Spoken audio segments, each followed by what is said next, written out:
കൃഷ്ണ ഗുരുവായൂരപ്പ ശരണം. പൊന്നുണ്ണിക്കണ്ണൻ്റെ ഉഷപ്പൂജ അലങ്കാരം രാവിലെ 4 മണിയോടുകൂടി മലർനിവേദ്യം കഴിഞ്ഞ് ശ്രീകോവിൽ നട തുറന്നു. പൊന്നുണ്ണിക്കണ്ണൻ അതാ ശ്രീലകത്ത് പുഞ്ചിരി തൂകി നിൽക്കുകയാണ് കേട്ടോ. പൊന്നുണ്ണിക്കണ്ണൻ്റെ തിരുമുഖം ചന്ദനം ചാർത്തിയിട്ടുണ്ട്. നെറ്റിയിലൊരു സ്വർണ്ണഗോപിക്കുറി അണിയിച്ചിട്ടുണ്ട്. ചെവിയിൽ ചെവിപ്പൂക്കൾ വെച്ചിട്ടുണ്ട്.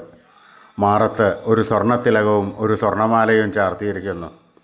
പൊന്നിൻ കിങ്ങിണി കെട്ടി പട്ടുകോണകമെടുത്ത് ഒരു ചുവന്ന പട്ടും വെള്ളപ്പട്ടും കൂട്ടിക്കെട്ടി ഞൊറിഞ്ഞുകൊടുത്തിരിക്കുന്നു. കയ്യിൽ ഓടക്കുഴലുമുണ്ട്.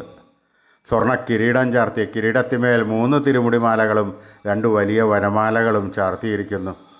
ആ പൊന്നുണ്ണിക്കണ്ണൻ്റെ ആ പുഞ്ചിരി കണ്ട നിമിഷം ആ ഭക്തന്മാരെല്ലാവരും ആനന്ദത്തിൽ ആറാടി ആ കണ്ണൻ്റെ അടുത്തേക്ക് അതാ ഓടി ഓടി ഓടിപ്പോയി ആ കണ്ണൻ്റെ കൺകുളിർക്ക കണ്ട് ആ തൃക്കാൽക്കൽ വീണ് നമസ്കരിക്കണു, പ്രാർത്ഥിക്കണു. കണ്ണൻ അവരെ എല്ലാവരെയും അനുഗ്രഹിക്കണു. നമുക്കും ആ രൂപം മനസ്സിൽ